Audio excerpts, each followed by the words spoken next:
Hadirin jamaah Isya Tarawih rahimakumullah. Pertama-tama marilah senantiasa bersyukur kepada Allah Ta'ala yang malam yang penuh berkah ini kita hadir dalam sholat tarawih dan Isya dalam keadaan sehat walafiat. Masih banyak di antara saudara kita masih enggan, masih sibuk dengan urusan keluarganya, bisnisnya dan sebagainya, sehingga tidak sempat untuk datang di masjid yang mulia ini. Kemudian yang kedua, salawat dan salam untuk Nabi Muhammad SAW sebagai teladan kita.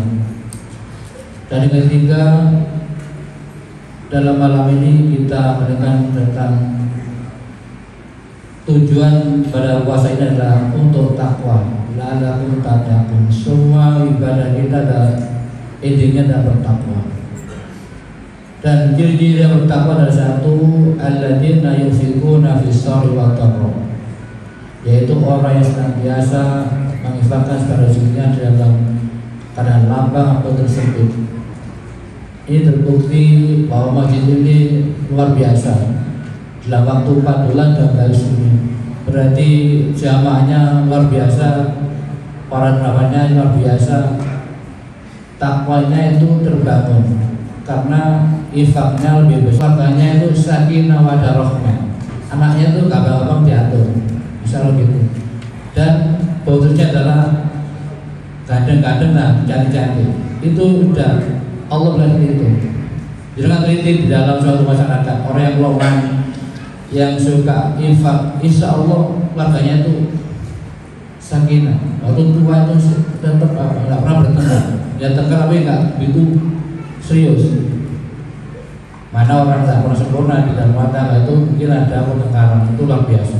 Karena ibadah paling lama dalam kita menikah. Makanya ciri yang pertama adalah orang bertakwa dalam bangun masjid seperti ini adalah suatu yang zaman paling banyak berkontribusi dalam ini, luar biasa. Dan orang yang bertakwa itu biasanya orang yang selalu rendah hati, tidak sombong,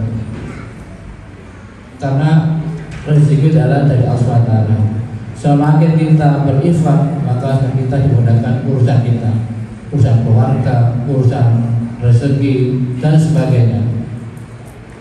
Jatuh itu saja. Kalau rasakan orang yang berinfak nanti kelihatan orang-orangnya itu, keluarganya baik-baik, istrinya juga baik, terutama ibu-ibu. Ibu-ibu luar biasa dalam mengikuti dalam program ini, kontribusinya. Di tempat saya itu di Ketuk Turi, Pak. Jadi setiap tahun itu ibu untuk menggalang dana untuk takjil, buka bersama dan baksos itu sekitar 8 juta. Itu dalam waktu 1 minggu dan mudah tertutup, alhamdulillah. Karena ibu suatu saat ini ibu sangat dominan sekali dalam membentuk suatu dukun khususan masjid ini. Orang itu di rumah itu memudah untuk datang masjid dan sebagainya. Beda dengan di kampung-kampung itu sulit sekali. Saya dulu sama dengan seperti ini. Masjid itu sama dengan saya dulu. Waktu di Fasum itu tidak betul usir dari kita. Waktu bangun itu sama-sama, setelah selesai kita terusir ya. Karena kita beli tanah, kita sabang 25 juta yang kita cari sendiri. Alhamdulillah 1 bulan, 3 bulan dapat akomodasi. Kemudian tahun pertama dapat 1 atap dari asbes, kemudian tahun kemudian selesai. Kemudian tahun kedua dapat hibah atau wakaf dari jamaah, rumahnya di rumah itu diwakafkan, kita tukang tambahkan di sekitarnya. Memang inilah tanda orang bertakwa itu seperti itu, Pak. Insya Allah ini luar biasa. Nanti ke depan sudah biasa. Ini adalah program pertama gitu. Insya Allah ini ibu sangat antusias, sangat melihat sore-sore ke sini. Waduh, luar biasa ibu menyanyikan takjil dan sebagainya. Ini adalah amal jariah. Ini orang ini adalah perjuangan yang luar biasa. Walaupun tidak kelihatan, tapi itu luar biasa perjuangannya. Dan yang kedua, wal-qadir itu orang yang sabar, bisa mengalihkan dirinya. Sabar ini bisa dalam suatu masyarakat atau keluarga. Orang yang sabar dalam suatu masyarakat apalagi dalam satu organisasi ini. Sekarang masih bersatu, nanti sudah selesai mungkin ada pertengkaran lalu wajar, tapi kita harus sabar mengalah dan kita tidak boleh saling paling dan kita saling mendukung dan kita masih mensupport semuanya. Orang sabar itu bisa dalam keluarga. Kalau kita sabar dalam membimbing istri dan anak kita, insya Allah aman, tidak akan dari kecocokan, apalagi percaya. Orang yang dalam rumah tangga nggak sabar, banyak yang bertengkar terus. Akhirnya anaknya apa? Tidak bisa diatur, orangnya yang susah diatur karena orang tuanya jangan bertengkar. Kelihatan orang yang sering tidak harmonis dalam rumah tangga itu anaknya itu bermasalah. Saya punya 4 anak, Pak. Alhamdulillah 4 anak itu nggak pernah mau sekolah di negeri kecuali di perguruan tinggi.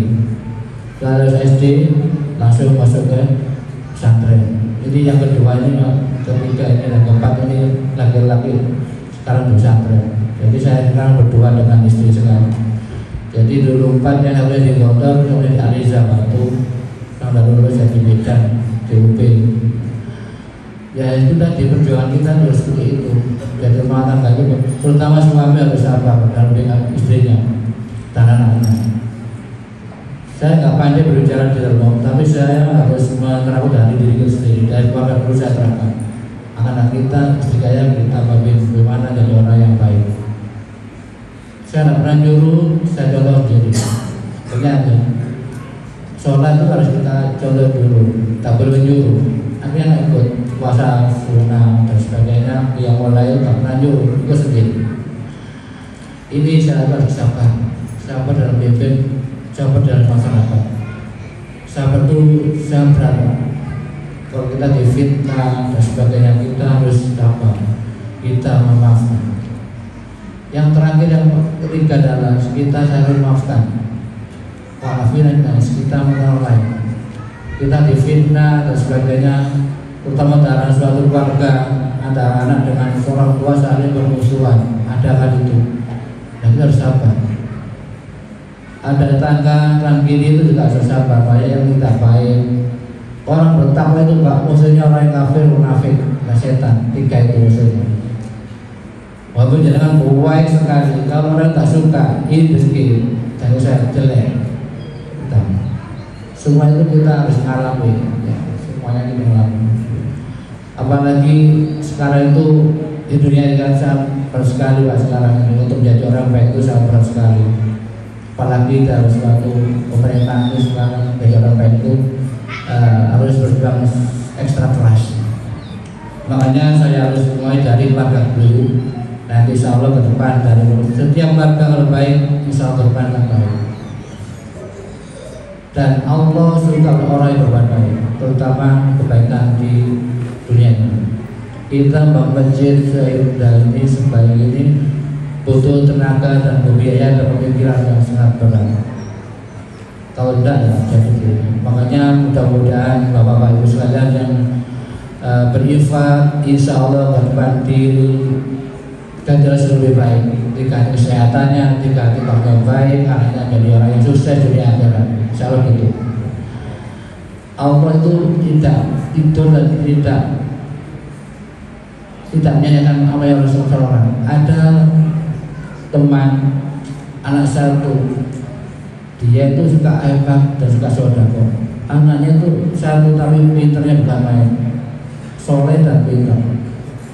Dan dia diterima di mana berada di negeri, di swasta dan di luar negeri, di swasta, di Jepang, di Jerman, di ITB untuk menjadi teknik untuk buat pesawat terbang.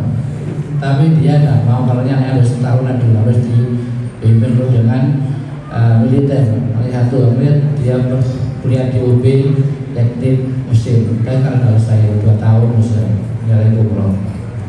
Inilah salah satu dalam untuk orang yang udah untuk infak rezekinya. Kita kalau iman maka itu sangat rugi sekali. Banyak orang kaya fakir pelit nanti apa untuk berobat. Setelah dia tua penyakitnya tak semua. kurmanya dijual untuk berobat, penyakitnya tak semua. Kalau orang yang infak, insya Allah Allah dan kesehatan sampai tua, mati karena keadaan husnul khotimah. Itu rumusnya Allah, harus manusia. Kita semakin menjadi orang yang baik, Allah akan yang kebaikan. Mungkin sedikit dari kami, mudah-mudahan manfaat. Saya kira wassalamualaikum warahmatullahi wabarakatuh.